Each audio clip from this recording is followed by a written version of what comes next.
Noong panahon ng mga baybayin at kaharian, sa paanan ng kabundukan ng Kulaman, may isang payapang nayon na tinatawag na Kalandogan. Ang mga tao rito ay namumuhay ayon sa ritmo ng kalikasan, nagtatanim, nangangisda, at sumasamba sa mga diwata ng bundok, ilog, at hangin. Ngunit sa kabila ng katahimikan, isang matandang alamat ang laging ibinubulong ng mga matatanda tuwing gabi, ang kwento ng isang lamparang may taglay na liwanag ng isang nakakulong na diwata. Walang sino mang dapat humipo sa lamparang iyon, wika ng mga matatanda, sapagkat ang sinumang magpalaya sa diwata, siya rin ang magpapalaya sa kadiliman. Isa sa mga madalas makinig sa alamat ay si Lyra, isang 16 na taong gulang na dalagita. Anak siya ng isang mananahi at isang mangingisdang di na kailanman nakita mula nang siya'y 3 taong gulang pa lamang. Lumaki siyang mahilig magtanong at mangarap, may pagkamausisa, at tila laging hinihila ng kanyang damdamin sa mga bagay na di pangkaraniwan. Isang gabi ng malakas na ulan, bumagsak ang isang malaking bahagi ng dating tahanan ng kanyang mga ninuno, isang bahay na itinuring nilang sagrado ngunit matagal nang iniwan at binalot ng mga damot-ugat. Kinaumagahan, pinilit ni Lyra na silipin ang guho. Sa kanyang pagpasok sa loob, habang binubungkal ang mga batong nahulog mula sa altar, may nakita siyang kakaiba. Isang lumang lampara na gawa sa pilak at may mga ukit na matandang sulat baybayin ang nakabaon sa lupa. Madungis, may bahagyang bitik, ngunit tila may kakaibang init na nagmumula rito kahit hindi ito nakasindi. Sa kanyang pagkakatingin, tila ba may mahinang tinig na umaalingaw-ngaw sa kanyang isipan. Hindi niya alam kung guni-guni lamang ito o isang mas malalim na eniaya.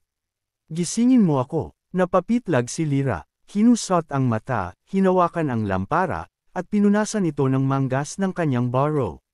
Biglang lumiwanag ang katawan ng lampara, isang bughaw at gintong apoy ang biglang sumiklab mula rito.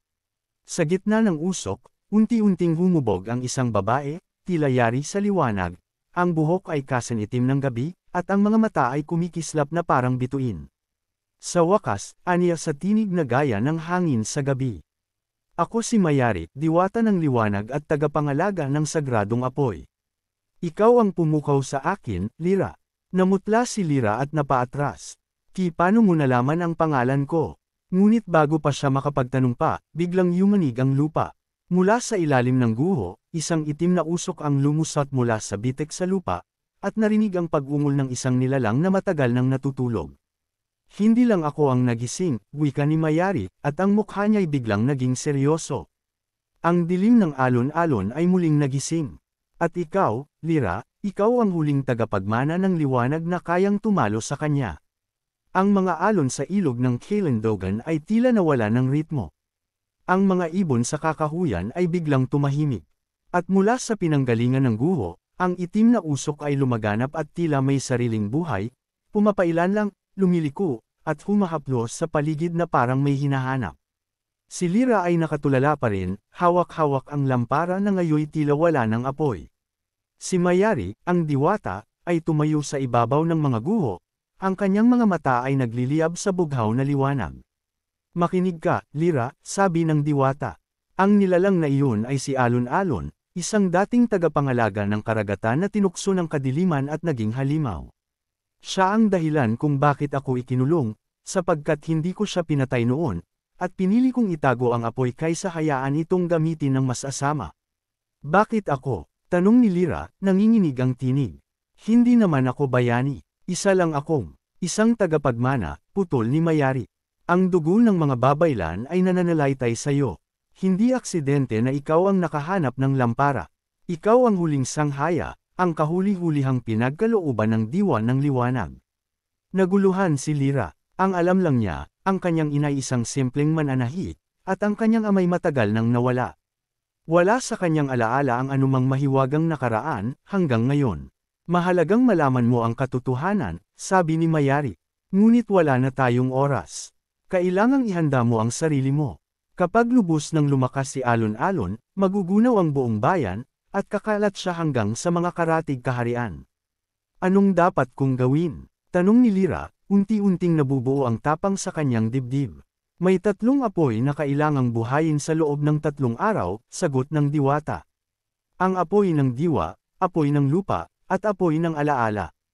Ang mga ito'y matatagpuan sa mga sagradong lugar na tanging isang sanghaya lang ang makakapasok. Kung mabubuhay mo silang muli, Magi gising ang tunay mong lakas, at makakalikha ka ng liwanag ng bituin, ang tanging kapangyarihang kayang sumupil kay alon-alon. Nasaan ang mga apoy na iyon?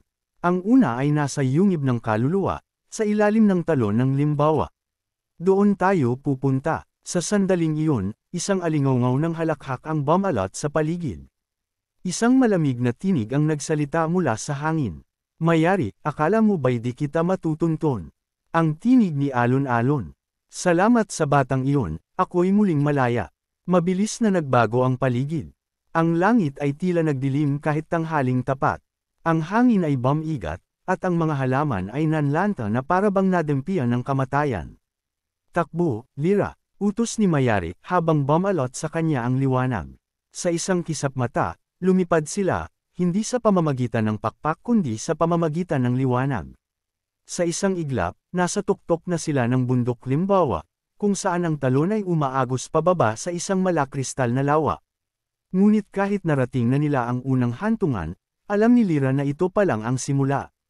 At sa kanyang dibdib, naramdaman niya ang pagtibok ng lamparang hawak, hindi bilang isang bagay, kundi bilang isang puso na may sariling sigla. Ang bundok ng limbawa ay sagrado. Ayon sa matatanda, dito raw unang bumaba ang diwata ng hangin upang turuan ang mga ninuno kung paano makipag-usap sa kalikasan. Ang talon nito'y tila luha ng langit, dumadaloy sa kristal na lawa na kayang magpakita ng alaala ng sinumang tumingin. Nakatayo sa gilid ng bangin si Lyra, habang si Mayari naglalakad sa ibabaw ng tubig na parang hangin lang ang inaapakan. Tila tahimik ang paligid, ngunit ang katahimikan ay may kabang kasama, ang pakiramdam na may bantay na hindi nakikita. Ang yungib ng kaluluwa ay nasa ilalim ng lawa, paliwanag ni Mayari. Ngunit di ito basta-basta nabubuksan. Kailangan mong harapin ang sarili mong diwa upang makapasok. Paano yun? Tanong ni Lyra. Humawak ka sa tubig. Isipin mo ang pinakamasakit mong alaala. Dahan-daang lumuhad si Lyra at inilubog ang kamay sa malamig na lawa. Isang iglap, bumalot sa paligid ang liwanag, at nakita niya ang kanyang sarili, mas bata, umiiyak sa tabi ng kanyang ina habang papalayong lumalayag ang isang bangkang may sakay na lalaking hindi na bumalik pa. Ang kanyang ama, biglang napalitan ng eksena, nasa gubat siya, takot na takot habang hinahabol ng isang nilalang na may mapulang mata. Ngunit sa halip na tumakbo, hinarap niya ito. Isang sigaw ang lumabas sa kanyang bibig, at sa sigaw na iyon, ang tubig ng lawa ay sumangga na parang ulap. Sa ilalim ng tubig, unti-unting bumukas ang lupa, at lumitaw ang pasukan ng isang kuweba na may mga ukit ng sinaunang baybayin. Yungib ng kaluluwa, pasok ka na, utos ni Mayari. Ngunit mag-isa, hindi ako maaaring sumama sa loob. Ito'y pagsubok ng iyong puso. Huminga ng malalim si Lyra at pumasok. Ang loob ng yungib ay madilim, ngunit hindi siya natatakot.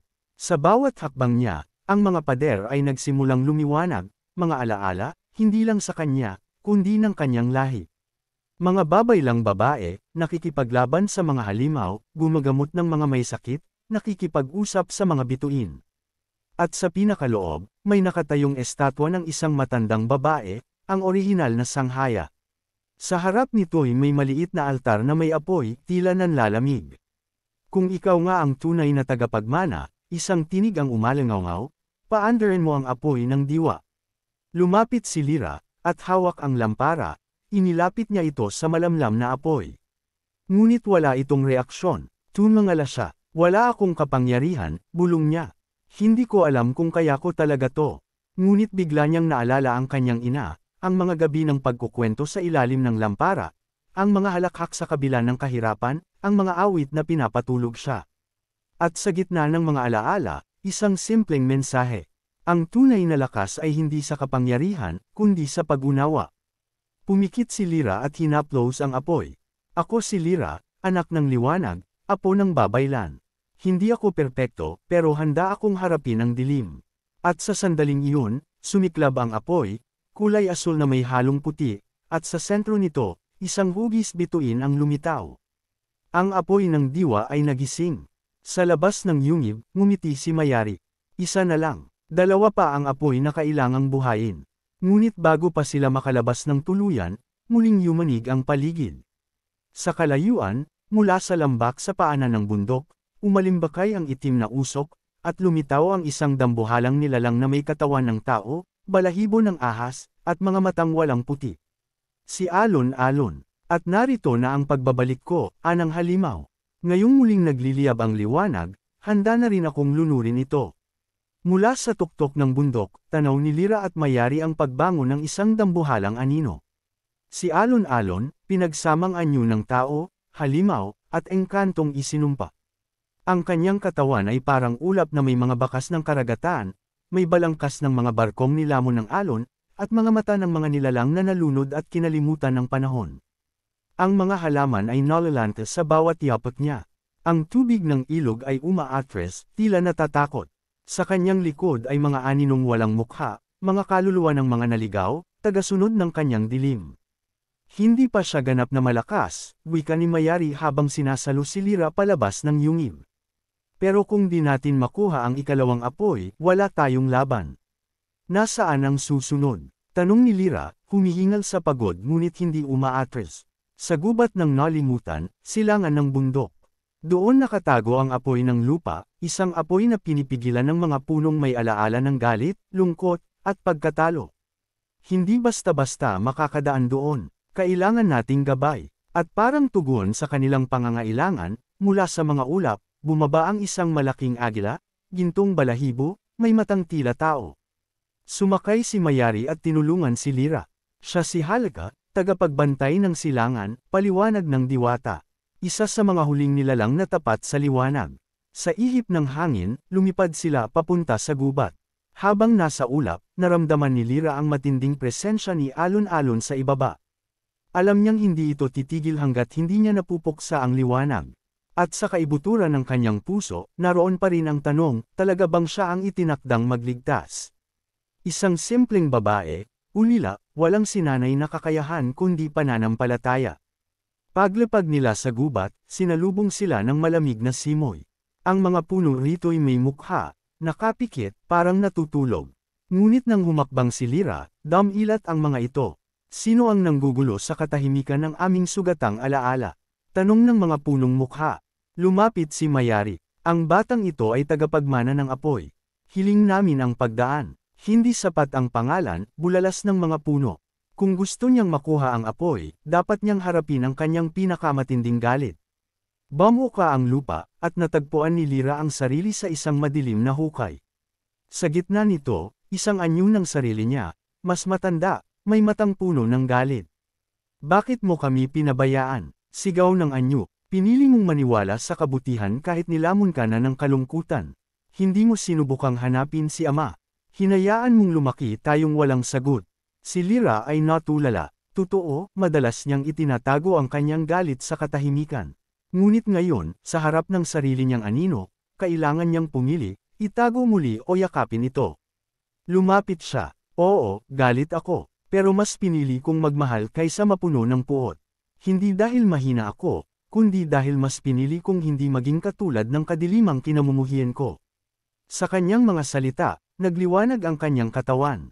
Ang lupa ay umuga, at mula sa ilalim ay lumabas ang isang apoy na kulay ginto, tila naglalakad na bulalakaw. Sa loob nito ay isang hugis puso na nagliliyab.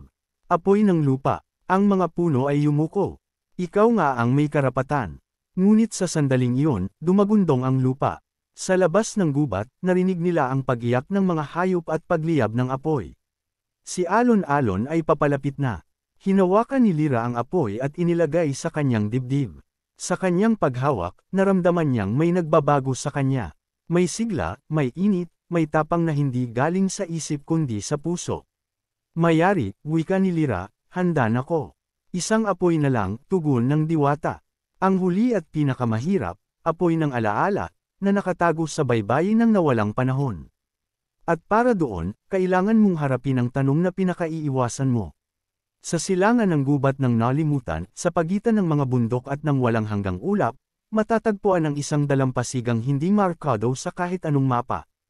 Ito ang baybayin ng nawalang panahon, isang lugar na nabubuhay sa pagitan ng alaala at hinaharap, kung saan ang bawat buhangin ay butil ng nakalipas, at ang dagat ay refleksyon ng mga paano kung.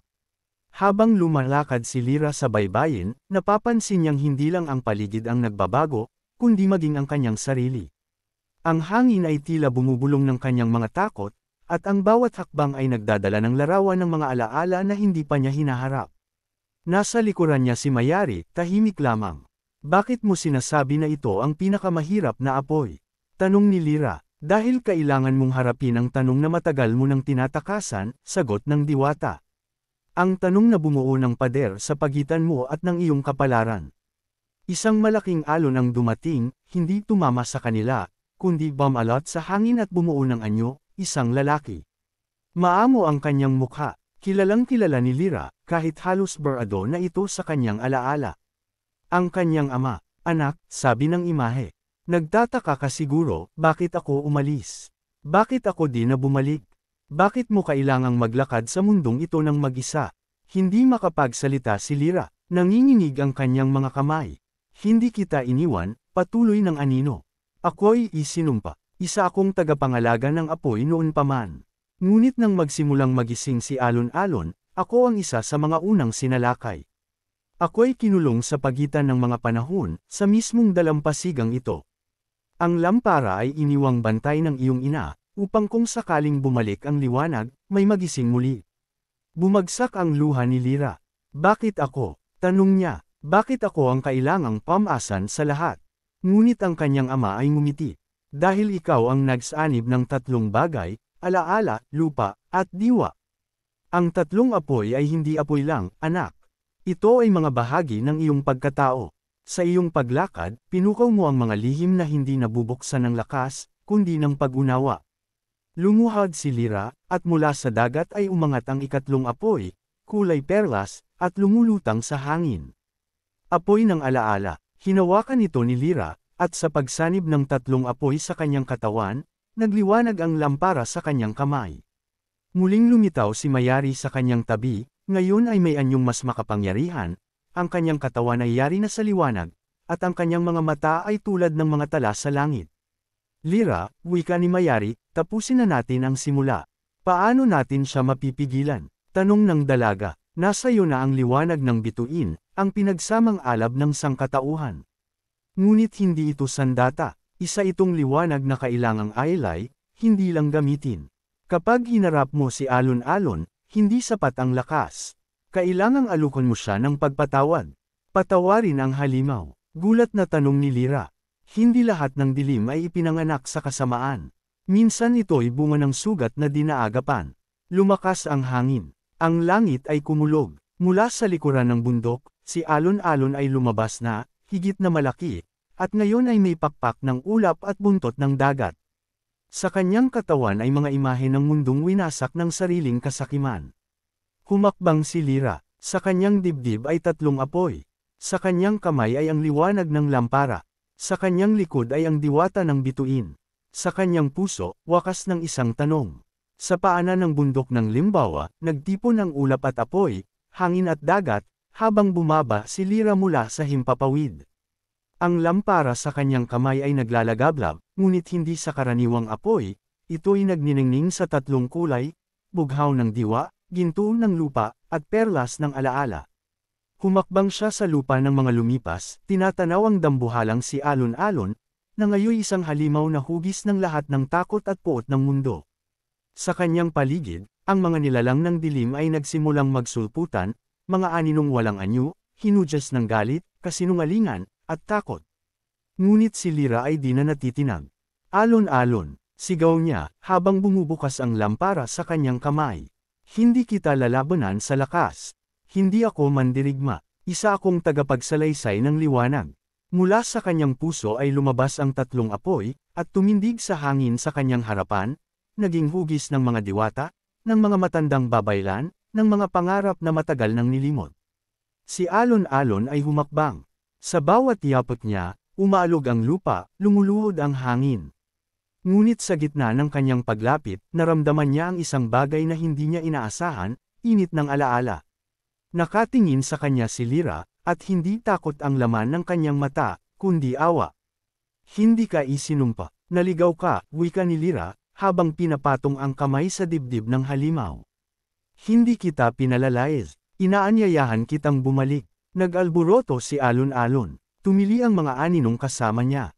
Ngunit kasabay ng kanyang pag-alulong, lumabas mula sa kanyang mga mata ang isang luha, isa lang, at sa pagbagsak nito sa lupa, tumubo ang isang puting bulaklak.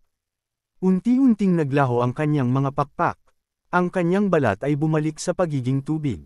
Ang kanyang katawan ay bumaba sa anyo ng isang matandang lalaki, pagod, nanginginig, at may matang puno ng kalungkutan. Ako ang unang tagapangalaga, wika niya. Ngunit ako rin ang unang nasugatan. Akala ko, kung papalitan ko ng dilim ang lahat, mawawala ang sakit. Lumapit si Lyra at niyakap siya. At mula sa langit, bumaba ang liwanag na tila tala, isang pangako ng bagong simula. Sa pagyakap na iyon, ang mga aninong nasa paligid ay naglaho, at ang langit ay muling naging bughaw. Ang bundok ng Limbawa ay muling naging lanti. Pagkatapos ng laban, muling tumahimik ang mga lupain. Si Mayari, ngayon ay ganap ng liwanag, ay lumapit kay Lyra. Nagawa mo ang hindi kayang gawin ng maraming mandirigma, ang magmahal sa gitna ng kadiliman. Inilagay ni Lyra ang lampara sa gitna ng isang sagradong bato. Ang apoy nito'y hindi na kailangan itago. Ito na ngayon ang liwanag ng panibagong panahon, gabay sa mga susunod pang henerasyon. Ilang taon makalipas, sa isang maliit na baryo, may isang batang babae na mahilig makinig sa mga kwento tuwing gabi. Sa gitna ng liwanag ng isang lumang lampara, isinasalaysay ng kanyang lola ang alamat ng babaeng tumapos sa dilim gamit ang pag-unawa. Ang pangalan niya'y Lyra, wika ng matanda. At sa kanyang puso, nagliwanag ang tatlong apoy na bumuo sa mundong ito. Lola, totoo po ba siya? Ngumiti ang matanda. Sa bawat batang natutong magmahal ng walang kapalit, doon siya nananahan. Wakas! Please like at subscribe sa channel, malaking tulong na po ito sa channel. Maraming salamat.